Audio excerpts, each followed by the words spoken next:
Buenas tardes, chicos. Eh, bueno, vamos a hablar del síncope, que es uno de los cuadros, una de las patologías que se puede presentar en área crítica. eh, y vamos a ver lo que es la sintomatología, cómo se clasifica. Decimos que el síncope es la pérdida de conocimiento, de conciencia, aparece en forma brusca, revierte en forma rápida y se recupera en toda su totalidad. Eh, el paciente se desploma, se desmaya, pero se caracteriza el síncope porque la recuperación es rápida. Determinar la causa puede resultar muy compleja porque si bien la evolución es benigna, no es grave, pero es importante ubicar qué causó ese síncope y a iniciar un tratamiento de forma repentina porque si no hacemos nada puede empeorar el cuadro y puede ser grave. Este cuadro genera angustia tanto en el paciente porque no sabe qué le pasó y en la familia porque ve que se desploma, está lo más bien charlando y se desmaya y después vuelve a recuperarse. Pero bueno, el susto se lo lleva al familiar.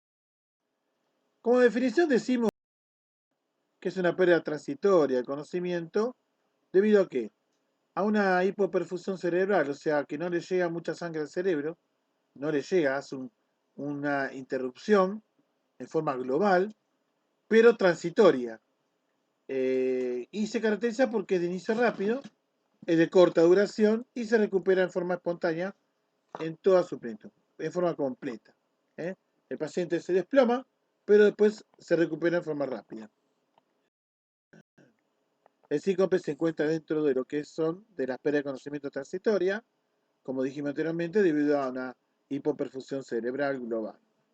Pero es importante que sepamos que existen otros tipos de pérdida de conocimiento en el cual tenemos cuáles.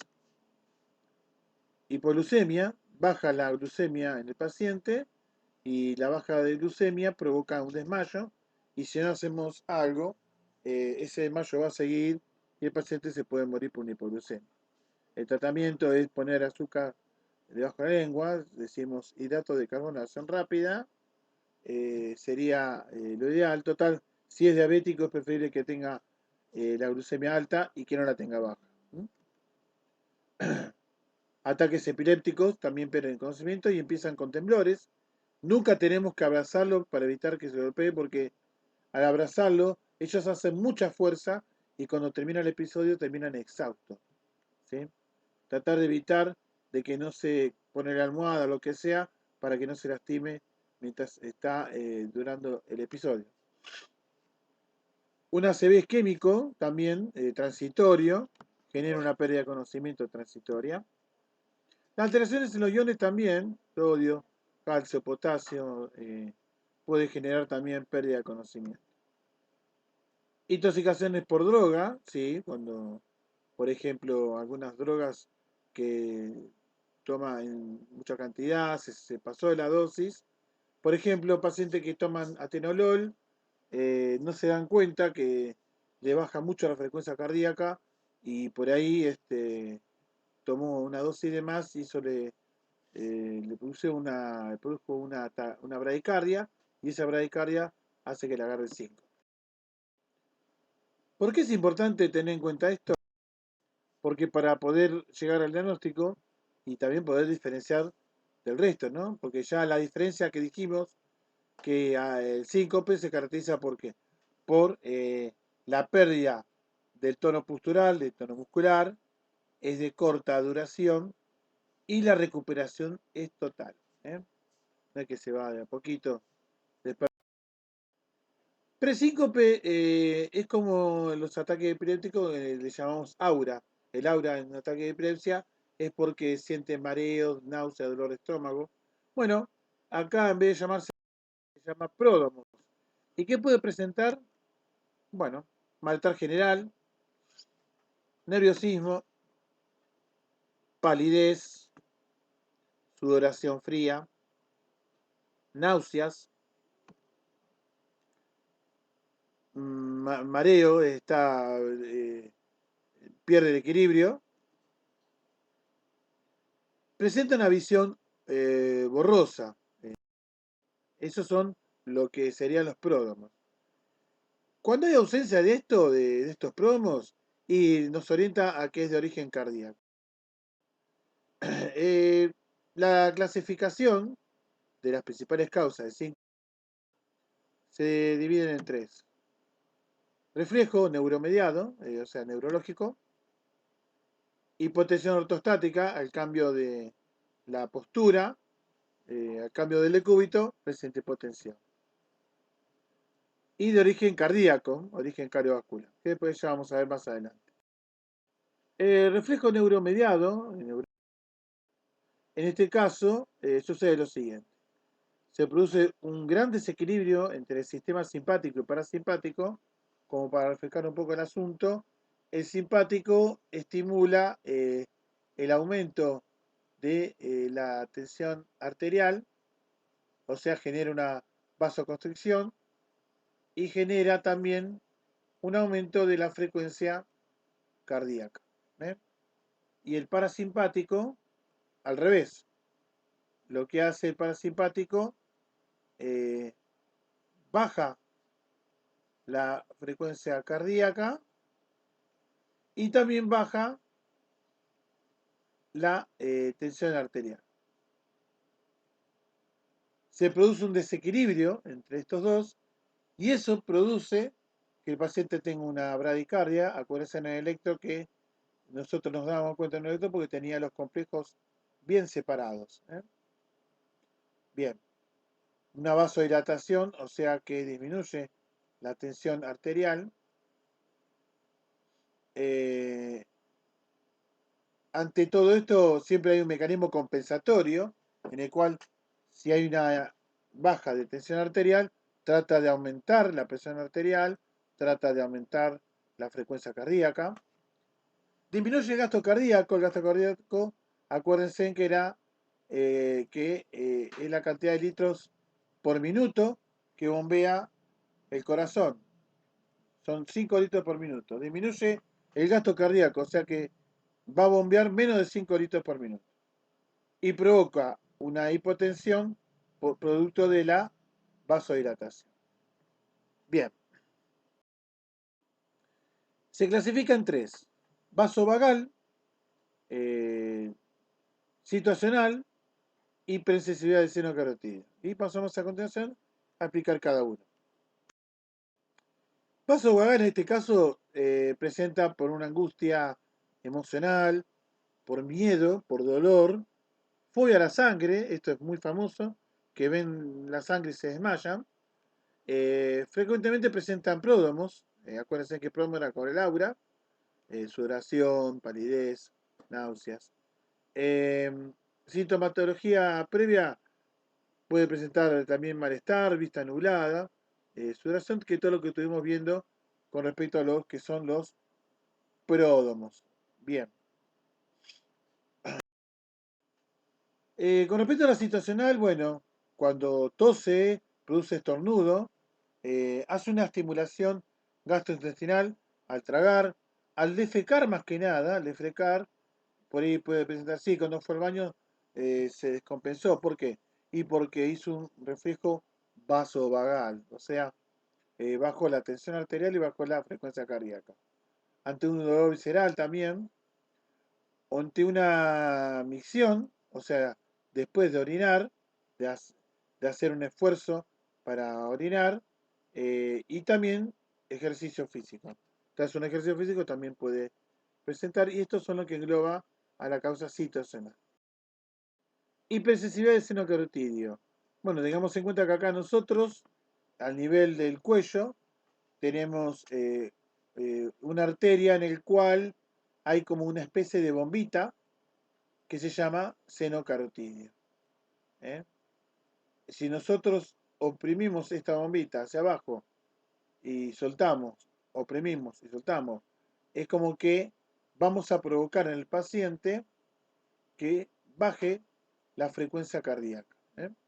Entonces, la hipersensibilidad del seno carotidio se da en personas ancianas, estimula el simpático y parasimpático por presión o estiramiento, como yo le dije recién acá, se ejerce una presión o un estiramiento.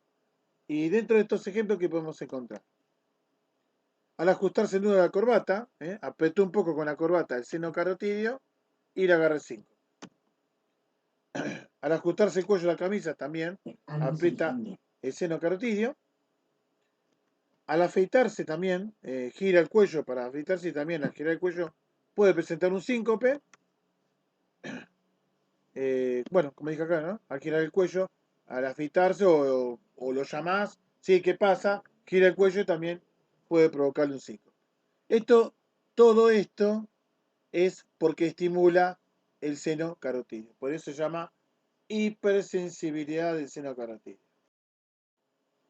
Hipotensión ortostática, un cambio de presión arterial ante las diferentes posturas. En estos casos, cuando cambia de cúbito, sucede lo siguiente. Disminuye el retorno venoso, eh, disminuye el gasto cardíaco, cohesión de los 5 litros por minuto, disminuye, ya bombea menos sangre por minuto. Disminuye la tensión arterial. Y ante esto desencadena un mecanismo compensatorio disminuyendo el parasimpático y aumentando el simpático, provocando una vasoconstricción y taquicardia. Acuérdense que el parasimpático bajaba la frecuencia cardíaca y disminuía la tensión arterial. El simpático lo que hace es aumentar la tensión arterial y aumentar también la frecuencia cardíaca. ¿Sí? Esto es el mecanismo compensatorio. Cuando este mecanismo compensatorio falla, ahí se produce el síncope. Como decía Toussaint, puede fallar. Falla el mecanismo compensatorio, entonces el paciente le agarra el síncope. Hipotensión ortostática, tenemos lo que es clásico, que se hace un cardiólogo, hace pruebas en el cual hace, digamos, al paciente lo hace hacer cambios de decúbito y ahí empieza a tomar la TA. Cuando está, por ejemplo, sentado, le toma la tensión arterial, después se acuesta y le vuelve a tomar la tensión arterial, o al revés. Acostado le toma la tensión arterial, o por ahí cuando se sienta, le toma la tensión arterial. Y acá vemos la diferencia que tiene que haber, ¿no? Después de 2 minutos, la sistólica tiene que disminuir mayor o igual a 20 miligramos de mercurio. Y la diastólica tiene que también disminuir mayor o igual a 15 miligramos de mercurio. Esta maniobra suele acompañar de la aparición de síntomas. Entonces, cuando aparecen síntomas, se sospecha que el paciente pueda tener un síncope por una hipotensión ortostática.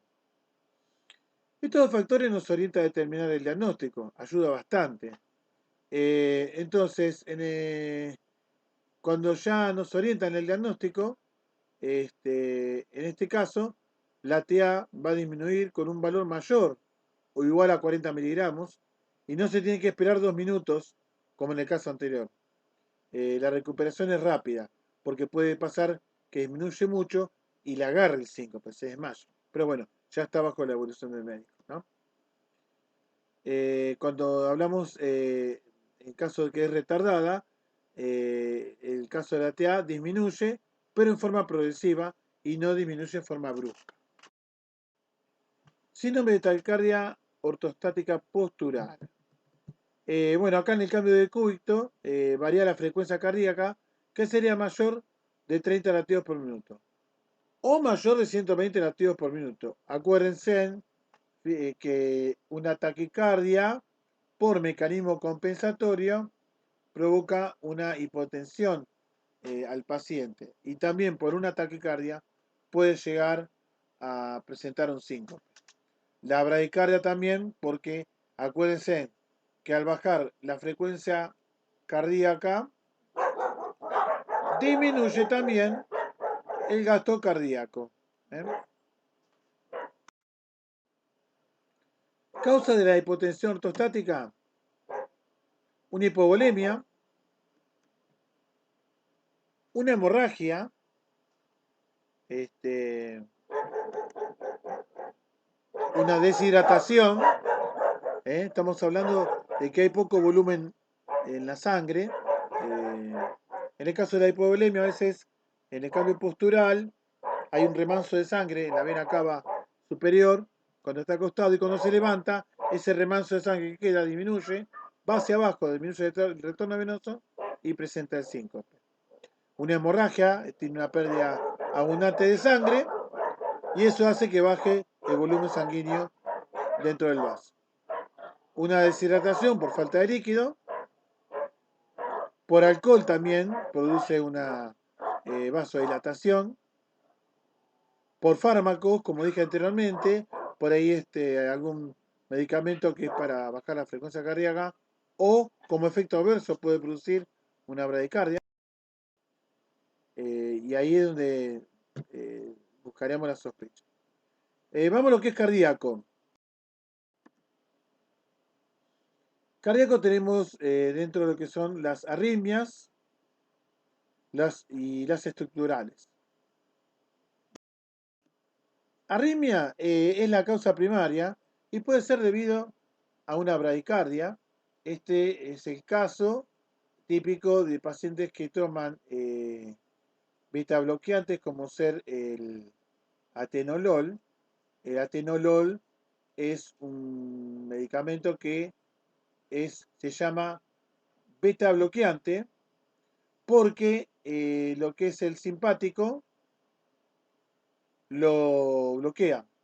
Entonces, al bloquear el simpático, lo que hace el atenolol es disminuir la tensión arterial, pero también disminuye la frecuencia cardíaca. Entonces tenemos el caso de un paciente que tomaba 25 miligramos de atenolol, pero le aumentaron la dosis a 50 miligramos y empieza a normalizarse, empieza a tener una frecuencia cardíaca de 40 por minuto, 50 por minuto, y cuando toma los 50 miligramos de atenolol, empieza a tener bradicardia. Entonces se lo pone en observación y se ve la causa de esa bradicardia, que puede ser un caso por beta bloqueante. Enfermedad del nodo sinusal, a veces es producto de que cuando el paciente presenta arritmias, uno de los tratamientos de las arritmias es por medio de la cardioversión. La cardioversión puede ser eléctrica, por un shock eléctrico, o puede ser una cardioversión farmacológica.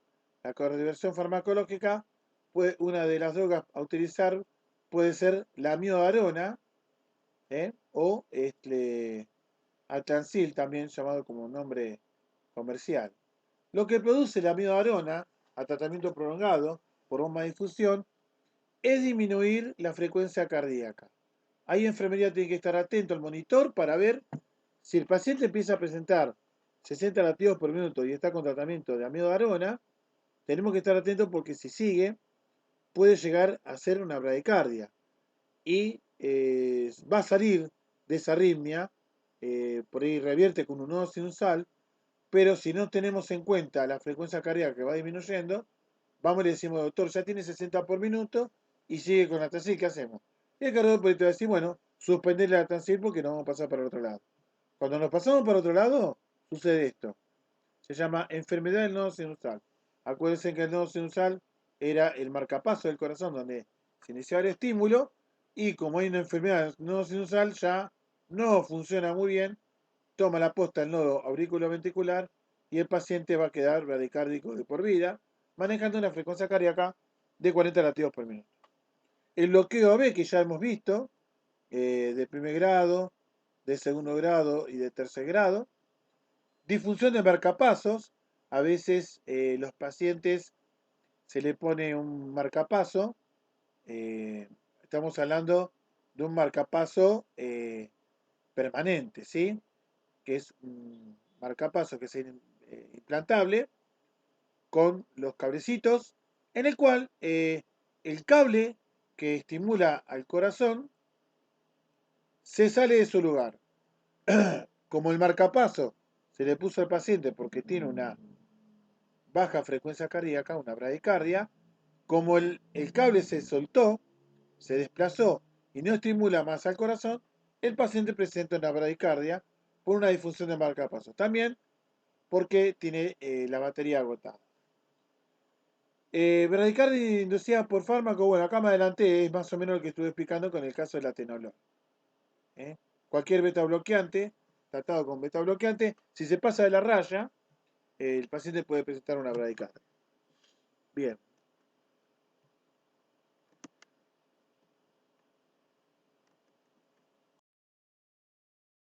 Taquicardias. Supraventriculares. Acuérdense que las taquicardias supraventriculares eran de QRS estrecho. ¿Sí? Ventriculares. Acá la taquicardia ventricular ya no es de QRS estrecho, sino de QRS ancho. ¿Eh? Bien. Taquiarritmia por fármacos. O sea, por ahí alguna droga que se llama inotrópica, vasoactiva, y produce el aumento del inotropismo del corazón, a veces porque pasa una droga de más, puede producir también una taquicardia. Un ejemplo, eh, la noradrenalina. ¿eh?